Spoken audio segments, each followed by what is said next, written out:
1984 সাল ভুবনেশ্বর শহরে 30 অক্টোবর জীবনের শেষ ভাষণটা দিয়েছিলেন ইন্দিরা গান্ধী। প্রতিটা ভাষণের মতোই ওই ভাষণও লিখে দিয়েছিলেন মিসেস গান্ধীর মিডিয়া উপদেষ্টা HY সারদা প্রসাদ। কিন্তু ভাষণ দিতে দিতে হঠাৎ লেখা বয়ান থেকে সরে গিয়ে নিজের মতোই বলতে শুরু করেন ইন্দিরা। তার বলার ধরনও পাল্টে গিয়েছিল সেদিন।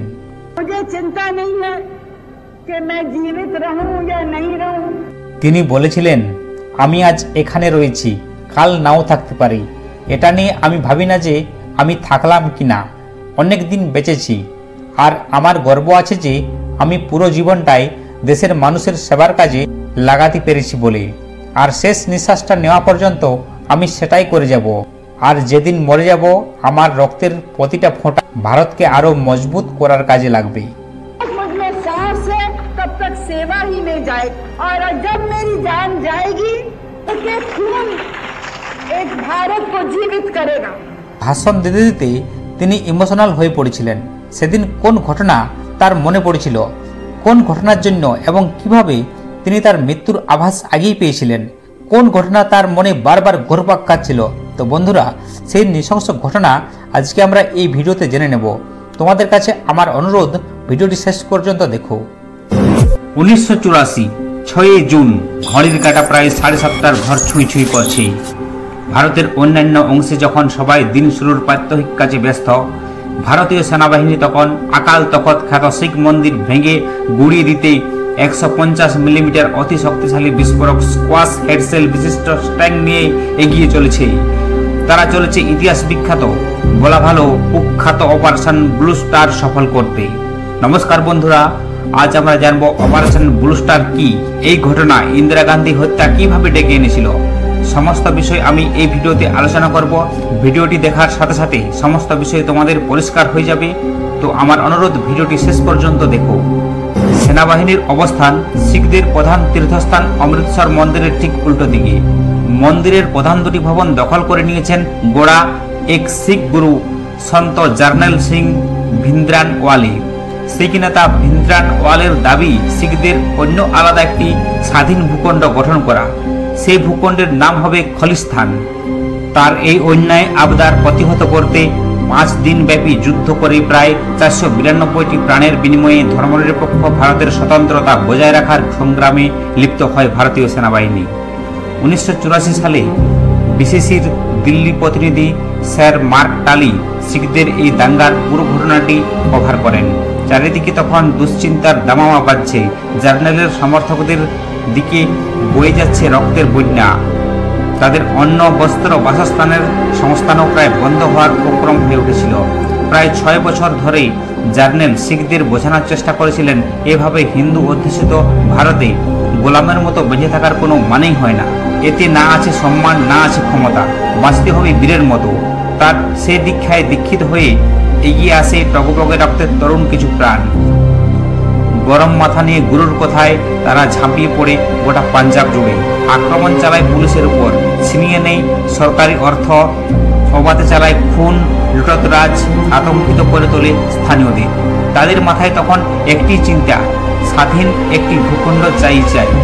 সে দেশটির নামও ঠিক করে ফেলেছেন শিখরা, স্বপ্নের খলিস্তান।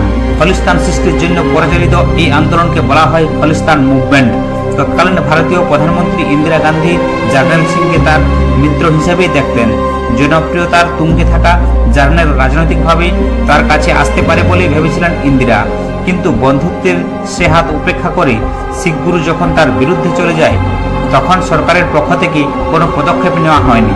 এমনকি শিখরা স্বর্ণ মন্দির দখল করে নিলেও চুপচাপ থাকেন ইন্দিরা।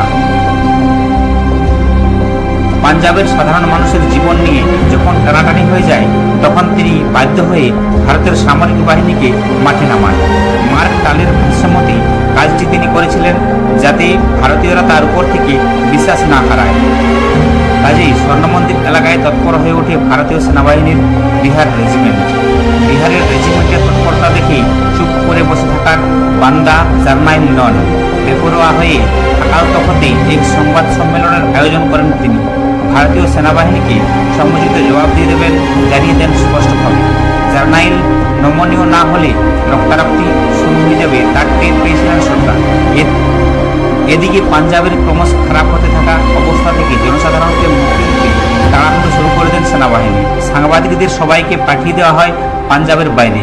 অমৃতসরের কাছ থেকে শোনা যাচ্ছিল কিছুক্ষণ পর থেমে থেমে আগ্নেয়াস্ত্র থেকে গুলি বর্ষণ করা হচ্ছে। মাঝে মাঝে দু কয়েকটি মর্টারের আওয়াজও পাওয়া যাচ্ছিল। গোটা রাজ্যে কারফিউ জারি করে দেয় সরকার। রাস্তার মোড়ে মোড়ে আর্মি চেকপোস্ট বসানো হয়। বাইরে থেকে কোনো অস্ত্র যেন র্যান্ট্যাং রোডে প্রবেশ করতে না পারে, তার জন্য এই বাড়তি সতর্কতা। গ্রামে কুকুরগুলোও যেন আসন্ন বিপদের টের পেয়ে ভয়ে কুকুরে গিয়েছিল। সৈন্যবাহিনীর 5টি ব্যাটালিয়ন, 2 কোম্পানির কমান্ডো, 6টি ট্যাঙ্ক আর 2 কোম্পানি প্যারামিলিটারি পুলিশ জার্নাল সিংয়ের যে কোনো আক্রমণ প্রতিহত করার জন্য সম্পূর্ণ তৈরি হয়েছিল। তরুণ শিখরা উত্থিত হয় ম্যানহোল থেকে। কেউ গুলি ছোড়ে, কারো হাতে দেখা যায় গ্রেনেড। পাতালে লুকানো প্যাসেজ থেকে বেরিয়ে নিজেদের কাজ শেষ করে আবার গুপ্ত জায়গায় ফিরে যায় তারা। শুরুর দিকে সেনাবাহিনীকে এক রাউন্ড গুলি ছোড়ারও সুযোগ দেয়নি তারা। ভারতীয় সেনাবাহিনীর সাবেক এক অফিসার সাবেক সিং স্বর্ণমন্দিরের অভ্যন্তরে প্রতিরোধ ব্যবস্থার পুরো পরিকল্পনা তৈরিতে সাহায্য করে জার্নাল সিংকে। সেনাবাহিনীর উপর তার আগে থেকেই ক্ষোভ ছিল। প্রতিশোধ নেওয়ার এমন সুযোগ আর আসবে না, তাও সে জানত। কাজে আকাল তখত থেকে শিখ ব্যাটালিয়ন পরিচালনার দায়িত্বে নিয়োজিত ছিলেন সাবেক সিং। প্রতিরোধকারীরা স্বর্ণমন্দিরের ভেতর থেকে গুলি ছুড়লেও ভারতীয় সেনাবাহিনীর উপর নির্দেশ ছিল মন্দিরের গায়ে যেন কোনো গুলি না লাগে। সেই আদেশ তারা যথাযথভাবে পালন করার চেষ্টা করেছে। তবে আকাল তখতের অবস্থা ছিল শোচনীয়। আগুনের লেলিহান শিখা নিভে গেলেও রয়ে গেছে তার কালো দাগ। ইট পাথরের ভাঙা টুকরো ছড়িয়ে আছে এখানে সেখানে। পুরো মেঝেতে কার্পেটের মতো বিছিয়ে আছে খালি কার্তুজ। কমপ্লেক্সের চারিদিকে পরিক্রমা বা সান বাঁধানো রাস্তার উপর লেগে আছে তাজা রক্তের দাগ। পুড়ে ছাই হয়ে গেছে লাইব্রেরি। কমপ্লেক্সের ভেতর থেকে উদ্ধার করা 42টি মৃতদেহের মধ্যে একটি ছিল স্বয়ং জার্নালের। ভারতীয় সেনাবাহিনীর 331 জন সদস্য আহত হয়। অপারেশন ব্লু স্টারের অব্যাহতির পরে বিদ্রোহ করে বসে ভারতীয় সেনাবাহিনীর গুটিকত শিখ সৈনিক। স্যার মার্ক টালি অমৃতসরে গিয়ে তাদের কয়েকজনের সাথে কথা বলেন। তাদেরকে কারারুদ্ধ করে রাখা হয়, সেনাবাহিনীর থেকে বহিষ্কার করা হয়, পেনশন বাতিল করা হয়। তবুও কোনো আক্ষেপ নেই তাদের। তাদেরই একজন বলেন, ধর্মের জন্য বিদ্রোহ করেছি আমরা, দেশের প্রতি বিশ্বস্ততার কোনো নেই আমাদের মধ্যে। তবে নিজেদের ধর্মকে যদি রক্ষা করতে না পারি, দেশকে আর কি রক্ষা করব? শিখ সম্প্রদায়ের সাথে সমঝোতা করার বদলে ইন্দিরা গান্ধী পুলিশ ও আর্মিকে খলিস্তান মুভমেন্ট নিষ্ক্রিয় করার কঠোর নির্দেশ দেন। খলিস্তান মুভমেন্ট প্রতিহত করার কথা বলা হলেও রাজ্য সরকারের গোপন নীতি ছিল শিখদের আত্মবিশ্বাস ভেঙে গুড়িয়ে দেওয়া। সেই কারণে সন্দেহজনক শিখ দেখলে গ্রেপ্তার করা, অবাধে ঘরবাড়ি জ্বালিয়ে দেয় পাঞ্জাব সরকারের অঘোষিত চেলারা। এই ঘটনার 6 মাস পরে সেই বছরেই 31 অক্টোবর ভারতের প্রধানমন্ত্রী হিসাবে অপারেশন ব্লু স্টারের নির্দেশ দেওয়া ইন্দিরা গান্ধীকে হত্যা করা হয়। নিজের বাগানে 2 শিখ দেহরক্ষী খুন করে ইন্দিরা গান্ধীকে। ইন্দিরা গান্ধী নিহত হওয়ার পরপরই দিল্লিতে শিখ বিরোধী দাঙ্গা শুরু হয়ে যায়। দেশের অন্যান্য অংশেও তা ছড়িয়ে পড়তে খুব বেশি সময় লাগে না। শুধুমাত্র দিল্লিতেই তখন 2000-এর বেশি লোক মারা যায়, যার মধ্যে অধিকাংশই নিরীহ শিখ। তবে এই বিদ্রোহ পরিচালনার পেছনে যারা প্রধান ভূমিকা পালন করেছেন, কংগ্রেস পার্টির সেই ক্ষমতাবান সদস্যদের বিরুদ্ধে কোনো মামলা করা হয়নি। তারা রয়ে যায় ধরাছোঁয়ার বাইরে। অপারেশন ব্লু স্টার ভারতীয় সরকারের বিশাল বড় এক অর্জন বলা যায়। প্রধানমন্ত্রী নরেন্দ্র মোদী পরে বলেন, সার্বভৌমত্বের চেয়ে গুরুত্বপূর্ণ আর কিছু হতে পারে না। উগ্রবাদী কোনো দল স্বাধীন হতে চাইবে আর ভারতের ভূখণ্ডকে এমনি করে টুকরো টুকরো করে দেওয়া হবে, তা কখনোই সম্ভব নয়। ধর্মীয় সম্প্রদায়গুলো সবাই এখানেই মিলেমিশে থাকবে, অন্যথায় তাদের পরিণতি হবে জার্নাইল সিংয়ের মতো। তো বন্ধুরা, ভিডিওটির ধারাবাহিকতা দেখে আপনারা কি বুঝতে পারলেন ইন্দিরা গান্ধী হত্যার জন্য এই ব্লু স্টার অপারেশন কতটা দায়ী? আমার মনে হয় ইন্দিরা গান্ধী হত্যার জন্য এই ব্লু স্টার 100% দায়ী। তো তোমরা এ বিষয়ে কি মনে করো? কমেন্ট বক্সে অবশ্যই জানাও।